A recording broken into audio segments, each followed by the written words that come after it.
ఈ రోజే డౌన్లోడ్ చేయండి. మీ ఫేవరెట్ షోస్ చూడండి.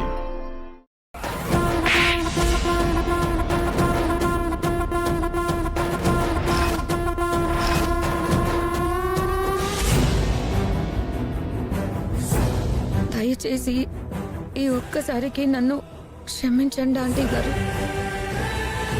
మీ అబ్బాయిని పెళ్లి చేసుకోవాలన్న ఆలోచన చేయను. Please aunty. ఇక మీదట నువ్వు మంచి మార్గంలో నడవాలి. నిన్ను క్షమిస్తున్నాను.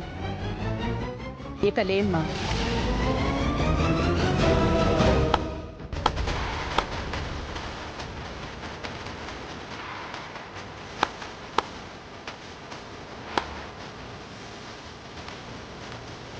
తప్పు చేయడం సహజం, తెలుసుకుని మారడం గొప్పతనం అంటూ నీతులు మాట్లాడుతున్నావు కదత్తా. మరి ఏ తప్పు చేయని నన్ను ఎందుకు క్షమించలేకపోతున్నావు? మాయ చేసిన తప్పు వేరు, నువ్వు చేసిన తప్పు వేరు. మాయ ముక్కుపుడక విషయంలో తప్పు చేసింది. నువ్వు మానం విషయంలో తప్పు చేశావు. ఆ సత్యాగఢ్తో తిరిగి అందుకు క్షమాపణ ఎలా ఉంటుంది?